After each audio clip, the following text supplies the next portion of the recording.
This is an interview with Justin Smith-Ruiu, a philosopher who holds a PhD in philosophy, teaches philosophy, and is the author of The Internet is Not What You Think It Is. In this conversation, he explores how psychedelics challenge ordinary assumptions about perception, why consciousness uploading has become one of his most compelling philosophical questions, and what AI may actually change in the near future. You can read more about Justin Smith-Ruiu on our Instagram page, 6 Degrees Away, or on our website, 6degrees.blog. Thank you and enjoy this video. How did you first get into psychedelics and what drew you to study them philosophically? Well, let's see. How should I go about this delicately, especially given that I'm talking to high school students? Mhm. I wouldn't say that at this point in my life I'm into psychedelics, except as a topic of research. And the research interests me because there are so many important philosophical questions connected to the powers of certain substances that occur in nature, that human beings have consumed all the way back to the Paleolithic, that distort, alter, warp, change our perception of external reality. And there's a presumption that I think is rather ill-founded among philosophers.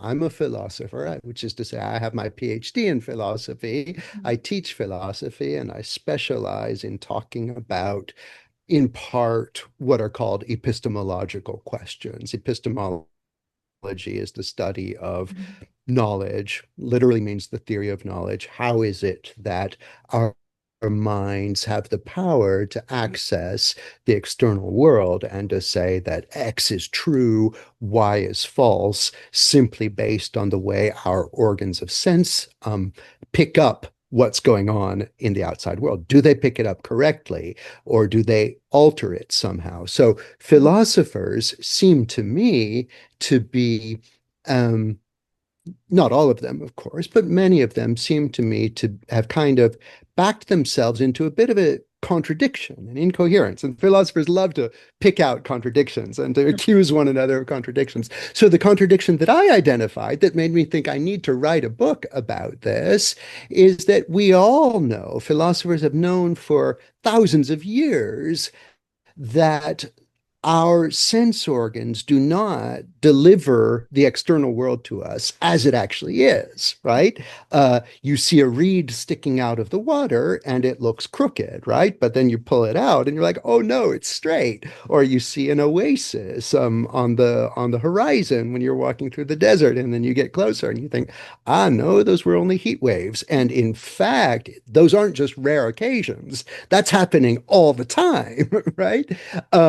If you stop to think about it. So we don't have access to the way the world in itself is, yet we prefer our, say, unsupplemented, sober apprehension of the world, that is, with no chemical substances or botanical or fungal substances, kind of altering our ordinary perception. But given that our ordinary perception doesn't give us access to the external world as it is anyway, there's a question that philosophers should be asking, in my view, which is, why not try out the full range of different ways of apprehending reality under different conditions, like putting different filters on your perception. And one filter is, say, getting really drunk.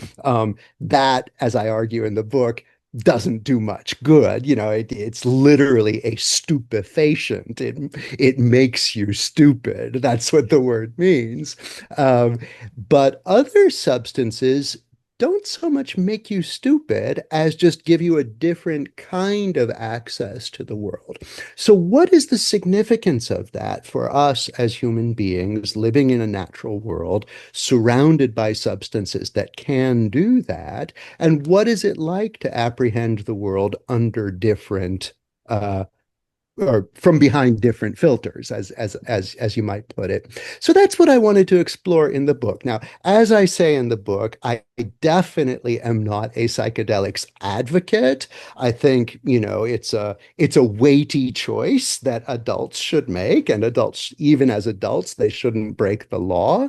But still, just because it's weighty and just because it's charged and controversial as a topic doesn't mean it's not of interest to respectable people, right? And so I kind of wanted to at least try, and it's a difficult kind of chicken walk, right, in the middle of the road, to try to talk about this as a respectable person, like as a sober-minded adult, right? That's what I was trying to do in the book. I hope I succeeded, but it's a pretty we'll see how it's received yet, but it's definitely not a work of advocacy.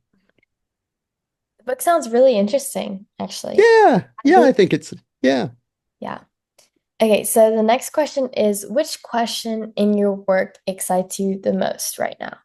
Oh, these days, since I finished the work on psychedelics, I'm getting deeper into questions that have preoccupied me for some years, really ever since the 2022 book, The Internet is Not What You Think It Is, and a few kind of public-facing pieces I wrote, for example, in something called Liberties Magazine, about the prospects of various currently theoretical AI and computing technologies. In particular, the one that's interesting me most these days is the prospect of consciousness uploading or self-uploading. Mhm. Will we someday be able to evade mortality by taking whatever the program that makes each of us us, each of us the person we are, Mhm. and figuring out how to transfer it from its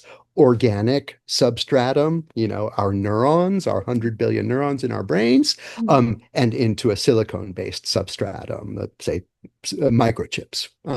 Now, there are people who think that that is possible to Mhm. the extent that, as we put it in philosophy of mind and philosophy of artificial intelligence, our consciousness, they say, is substrate neutral, right? That is to say, it's just a current circumstance of our conscious experience Mhm. that it's based in organic neurons, right?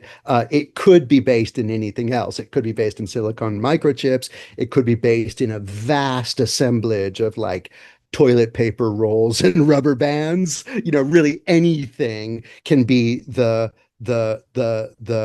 material kind of foundation or substratum of consciousness. There are other people who don't think that's possible, who Mhm. think that either they're dualists, like Rene Descartes, whom you may have heard of, who thought that the human mind or soul, they were the same thing for him, are entirely separate from the body, including the brain. They just happen to be connected for now, but in principle, they could be separated. So dualists don't think consciousness uploading would be possible. And also, there are plenty of people who aren't dualists, but who think that there's something special about the biologically evolved substratum that facilitates consciousness in a way that no mechanical substratum, like even an AI neural network, ever could, Mhm. right? And these are hot questions right now, obviously, right? Because everyone wants to know if AI is on the brink of having its aha moment and coming alive and asserting its own will and making its own decisions. I tend to think that's just a science fiction scenario. It's not a real option. Mhm. But in order to make that case, one has to kind of go Mhm. deep into some of the technical and philosophical issues involved. And consciousness uploading, I think, is the best point of entry for doing that. So Mhm. that's what I'm working on these days, and I'm always thinking about these questions. It's Very fun. cool. It's fun because it's both relevant to what we see in the news every day, Right. but it's also like wild speculative science fiction, right? Right. Because Right. the world we live in is becoming increasingly a science fiction world, Mhm. right? True. Yeah. Yeah. Okay, so which philosophical problems do psychedelics clarify and which do they blur? Well, I suppose, I would argue they don't answer any questions uh, uh, in themselves. It's not like you can take psychedelics and, ask like as if it were like the magic eight ball or something, um, do I perceive external reality as it is or something like that? What they do, I would argue, is confound our ordinary hopefulness, our ordinary conceit that we can come to easy answers to some of the enduring philosophical questions we have. And also, they tend to shake up our conviction that we've asked all the good questions already. Mhm. Right. Then this is an interesting problem, in some disciplines, I'd say in physics and chemistry and so on. Mhm. I think it's pretty easy for a scientist to say, I'm asking the right questions. In Mhm. philosophy, by contrast, you've got to both look for answers to the questions you're asking, but you also have to constantly be thinking, am I asking the right questions? Are there questions I'm missing? Am I barking up the wrong tree, or is the thing I'm barking up not even a tree at all? Mhm. Right?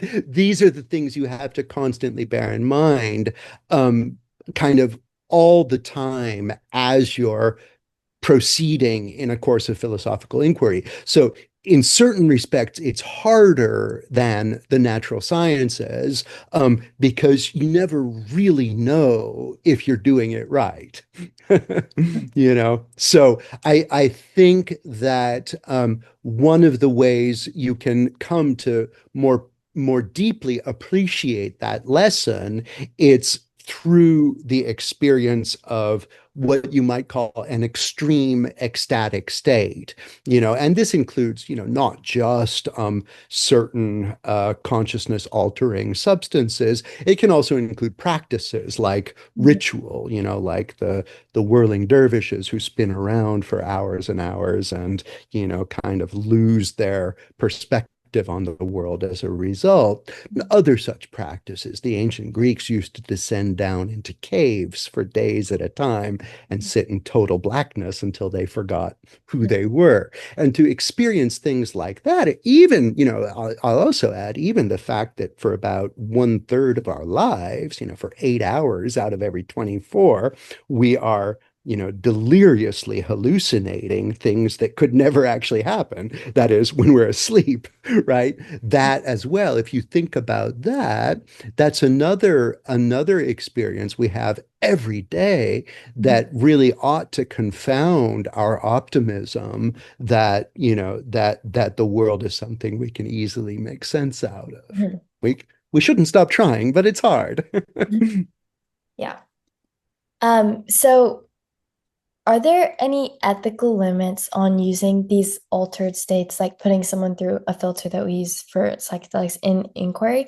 And what's the line? Like, where do you draw the line between these? Yeah, good question. I mean, yes, there definitely are ethical Right. limits. And, on the first page of my book, I say I am definitely no Timothy Leary. I don't know if you know who Timothy Leary is, but he was a kind of rogue psychologist at Harvard in the 1960s who went way beyond the ethical limits of what he should be doing, including spiking his undergraduates' drinks with LSD without telling them, right? So he was fired from Harvard, and he, with good reason. And he's, a major figure of the 1960s counterculture. But that's definitely unethical.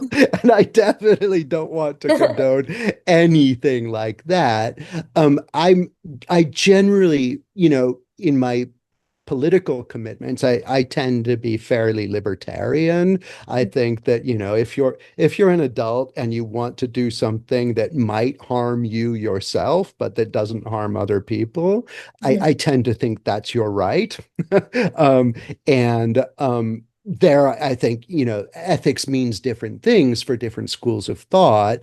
It can include your obligations towards yourself. Mhm. That's sometimes what we call eudaimonistic ethics. Ethics is about how to be individually happy.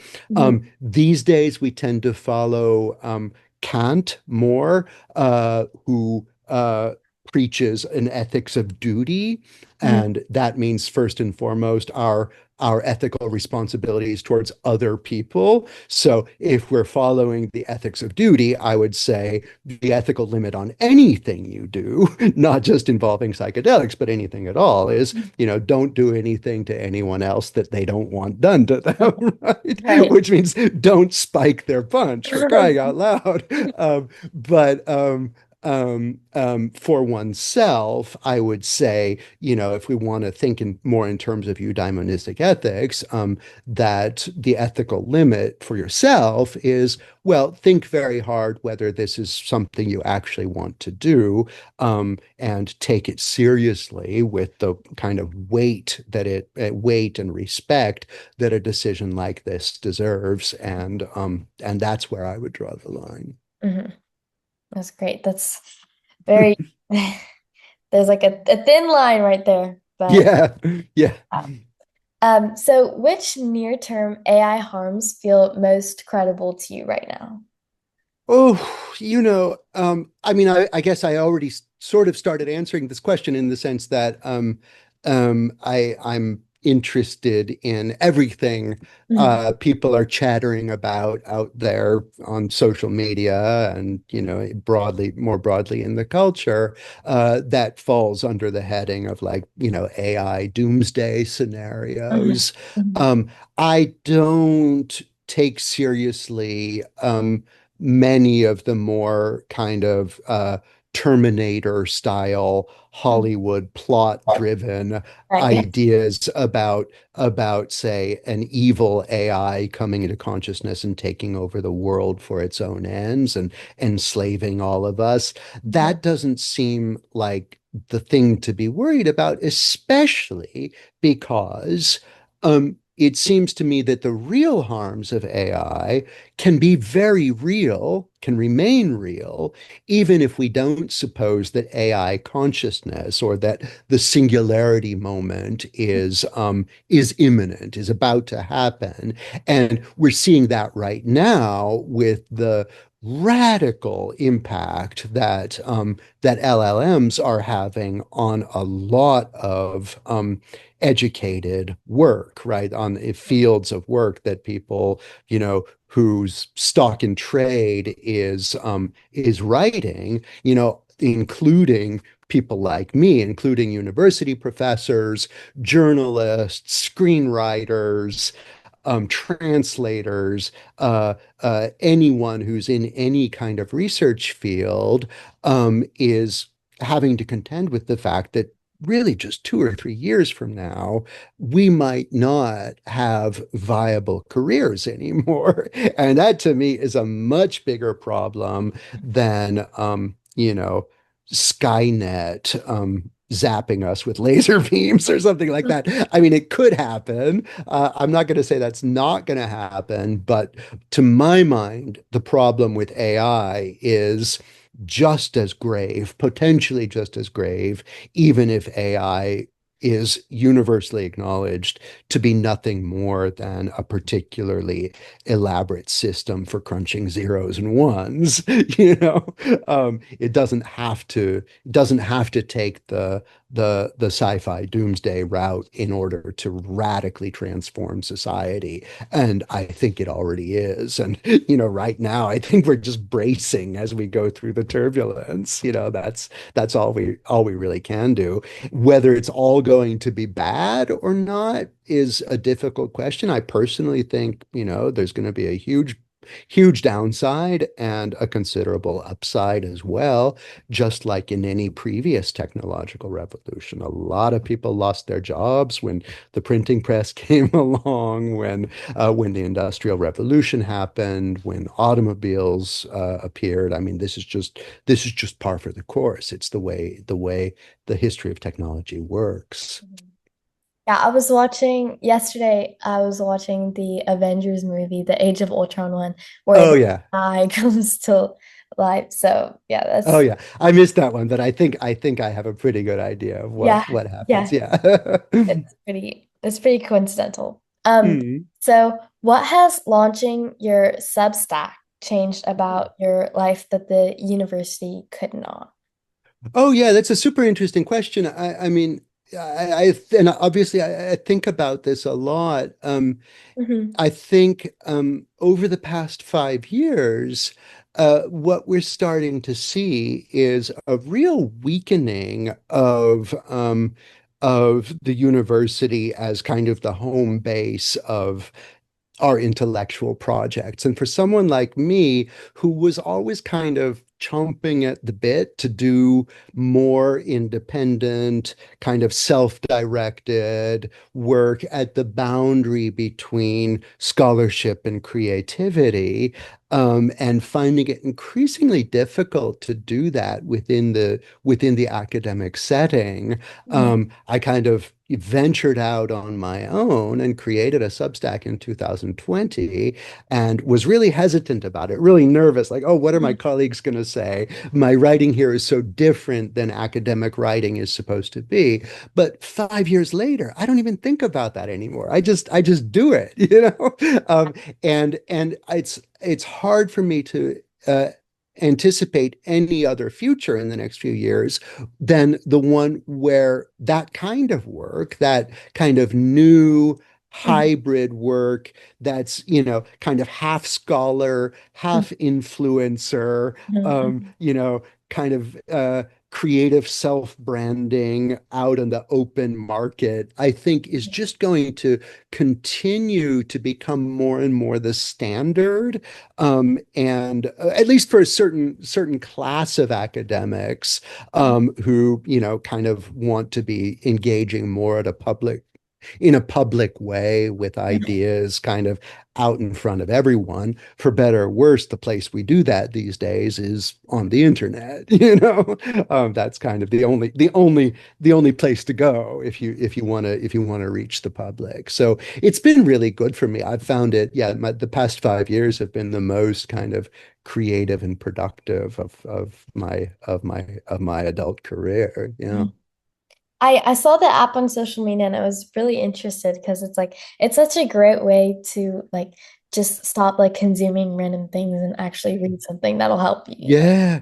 Yeah, I mean, in a sense, it's like Substack is like uh, where the smart people from Twitter went Yeah. into exile when Twitter disappeared. The people who were still looking for serious engagement with ideas. Um, it's Substack is kind of it shares something in the spirit of other social media, but at the same time, it's kind of slower, more reflective, more cautious. And the other great thing is it's subscription based rather than ad based, which means you don't have to look at a bunch of spammy ads all the time. Mhm. Mhm. Yeah, it's really great. Um, Mhm. so the internet blends essay, fiction, and persona, and what truths does this collaboration form let you reach? Yeah, that's a really good question.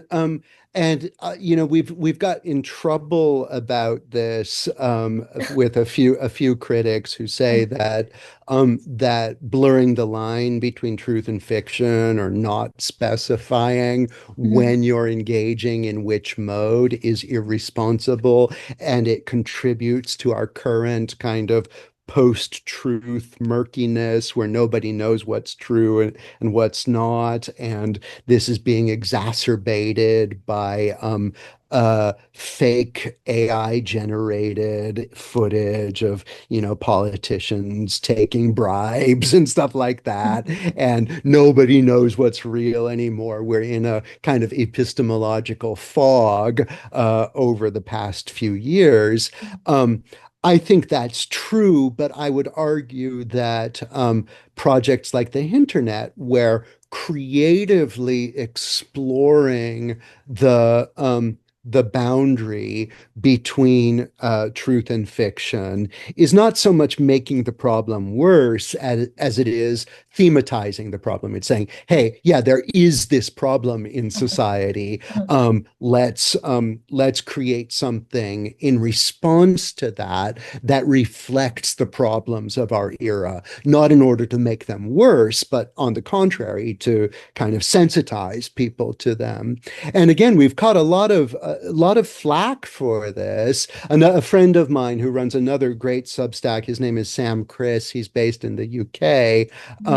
He made up some kind of fake biography of a 16th century German alchemist who never existed, but who he claimed anticipated the culture of the Bay Area rationalists. Do you know these people who they run a site called Less Wrong? People like Eliezer Yudkowsky, they're the ones who are the most kind of hyped on AI doomerism these days. So they got so mad with my friend Sam when they were sucked in by his fictional invention of this 16th century character. They said effectively, you need to put a fiction warning on a Yeah. post like that, as if it's like a trigger warning, like trigger warning, the events in the following text are not real. But of course, if you do that, it takes the whole charge away. It deflates the creativity of it.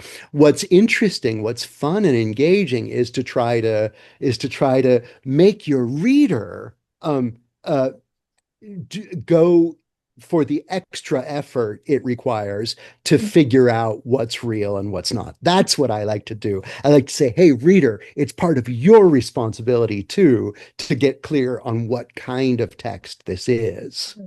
That's really cool, actually. I'm gonna go look at that. Like, Yeah. so kind of going off that similarly, and on drugs, which claim did you expect your peers to resist the most? Oh, interesting question. Yeah, to get back to the drugs topic. I suppose I describe towards the end of the book that kind of around the time I was writing the book, for reasons that might be connected to it, I had an experience of religious conversion, or, well, not so much conversion, maybe reversion. I Mhm. returned to Catholicism after many decades away. I was a Catholic in my childhood. I forgot about it and I returned to it. And I know that most of my colleagues think that religious faith is silly. They think it's for childish people, irrational people who aren't ready to accept the hard truth that the world is just a bunch of electrons and other subatomic particles. And for them, I've had this argument with many of my colleagues. For them, the experience of psychedelic destabilization has generally only confirmed their naturalism, right? That is their view that the world is just subatomic particles arranged in a very complex way, and that our individual humanity, the fact that I'm me and you're you, is not some deep metaphysical fact. It's just the way our neurons happen to be arranged for now, right? So my experience in writing that book took me very much away from that standard view among my colleagues, and emboldened me to say, nah, I'm kind of into religious faith. It's for me. And kind of to not be ashamed of that, I think, in a way I would have been 5 or 10 years ago when it seemed unsophisticated. Mhm. Lot of growth.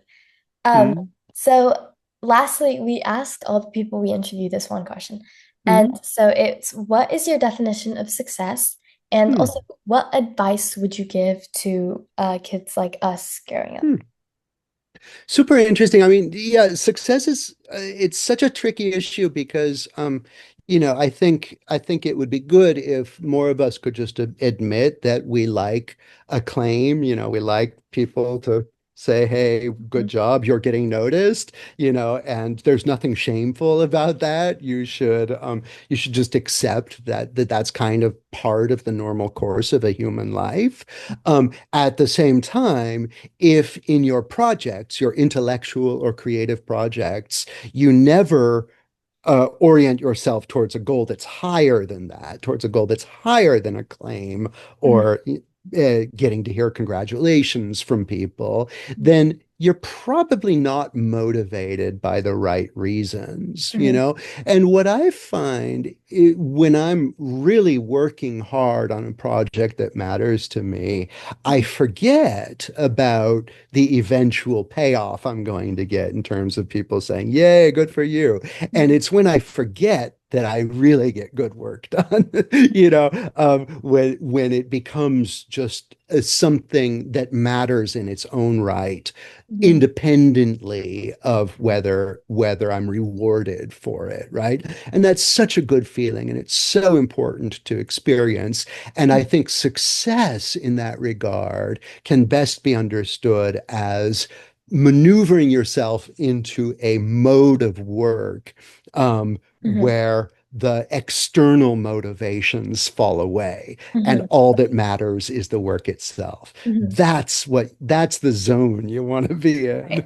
Right. So that's success. And the other question is regarding advice Mhm. for young people. Yes. Um, I would say, yeah, it's hard. I think about this a lot because in some ways, it's really only in the past 5 or 10 years that I feel like I've started working in my own voice, like in a way that's in step with who I actually am. Mhm. And I don't want to say that all those years of trying to do what I thought other people expected me to do Mhm. were a waste of time. To some extent, you have to do that. You have to jump through college admissions hoops and Mhm. stuff like that. And you have to subordinate yourself to your elders for a significant portion of your earlier life. Mhm. Um, but you don't want to spend your life trying to do what other people are telling you should be doing, right? You have to find sooner or later a way to work and to pursue your goals that is actually in harmony with who you know yourself to be. That is the most important thing. And you don't want to wait too long. You want to start disappointing your elders as soon as it becomes possible to do so Yeah. without it ruining you. Because really, in the end, when you're looking back on your accomplishments, the ones that will matter most are the ones that come from yourself, the ones that are the goals that you set yourself and not the goals that you had imposed on you. That's Right. my advice.